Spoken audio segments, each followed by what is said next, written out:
ಇದು ರಾತ್ರಿ ಸಮಯದಲ್ಲಿ ಕಾಡಿನ ಒಳಗೆ ಒಬ್ಬನೇ ಹೋಗ್ತಾ ಇರುವ ದೃಶ್ಯ. ಯಾರಿಗೆ ಬೇಕಾದ್ರೂ ಒಳ್ಳೇದು ಮಾಡಿರಿ.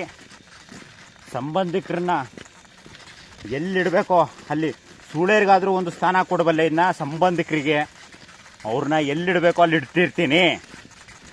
ಒಳ್ಳೇದು ಮಾಡೋಕ್ಕೋಗಿ ಕೆಟ್ಟವನಾಗಿದ್ದೀನಿ. ಯಾವತ್ತೂ ಅಷ್ಟೇ ಒಳ್ಳೇದು ಯಾರಿಗೂ ಮಾಡಬೇಡ್ರಿ, ಕೆಟ್ಟದ್ದು ಯಾರಿಗೂ ಮಾಡಬೇಡ್ರಿ.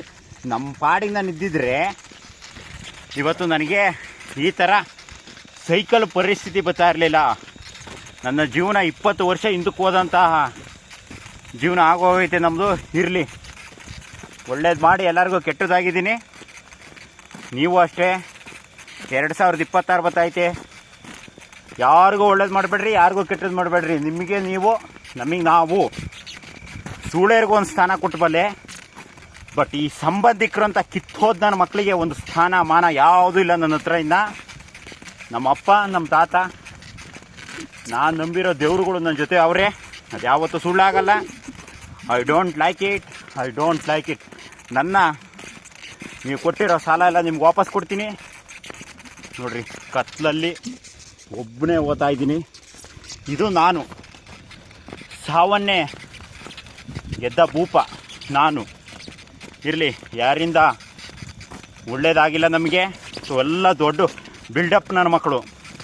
ನಾನು ಮಾಡಿದೆ, ನಾನು ಮಾಡ್ತೆ, ಸುಳ್ಳು ಹೇಳೋ ಅಂತಹ ಕಚಡ ನನ್ನ ಮಕ್ಕಳು. ಸಂಬಂಧ ಎಲ್ಲ ಬಿಟ್ಟು ನಾನು ತೊಲಗಿ ನಮ್ಮ ಅಪ್ಪನ ಮನೆ, ನಮ್ಮ ಅಪ್ಪಂದು ವಂಶ ಉದ್ಧಾರ ಮಾಡೋಕ್ಕೆ ಯತ್ನಿಸುತ್ತಿದ್ದೀನಿ. 5 ವರ್ಷ ಮಾಡಿದ್ದು ನೆನಪೇ ಇಲ್ಲ.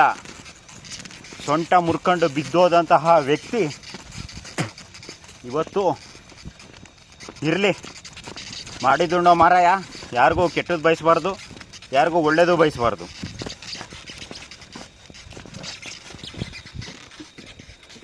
ಕತ್ತಲಲ್ಲಿ ಹೋಗುತ್ತಿದ್ದೇನೆ. ಯಾವುದೂ ಸೂಳೇರಿಗೂ ಒಂದು ಸ್ಥಾನಮಾನ ಐತೆ. ಆದರೆ ನಮ್ಮಂಥ ಕಚಡ ಸಂಬಂಧಿಕರು ಯಾರಿಗೂ ಸಿಗಬಾರ್ದು. ಕಚಡ ಸಂಬಂಧಿಕರನ್ನೆಲ್ಲ ಬಿಟ್ಟು ಹೊಸ ಜೀವನ ರೂಪಿಸ್ತಾ ಇದ್ದೀನಿ. ಮತ್ತು ಮೈ ಡಿಯರ್ ದುಶ್ಮನ್ ಸಂಬಂಧಿಕರೇ, ನೀವು ಕೊಟ್ಟಿರೋ ಸಾಲ ಬಡ್ಡಿ ಸಮೇತ ವಾಪಸ್ ಕೊಡ್ತೀನಿ. ಆದರೆ ಸೈಕಲ್ ಪರಿಸ್ಥಿತಿ ಇವತ್ತು ಹೊಂದಿದ್ದಂಥ ಕೆಲ ದುಶ್ಮನ್ ಸಂಬಂಧಿಕರಿಗೆ ಹೇಳೋದು, ನಂದೇನಿದ್ರು ಇನ್ಮೇಲೆ ನೀವು ಕೊಟ್ಟಿರೋ ಸಾಲಗಳನ್ನೆಲ್ಲ ಬಡ್ಡಿ ಸಮೇತ ವಾಪಸ್ ತೀರಿಸೆ ನಾನು ಸಾಯೋದು. ನೋಡಿ, ಕತ್ಲು ಯಾರ ಪುಣ್ಯಾತ್ಮ ರಾಘವೇಂದ್ರ ಸ್ವಾಮಿ ಅವ್ರ ಮನೆಯಿಂದ ಬೆಳಕು ಬರ್ತಾ ಇದೆ.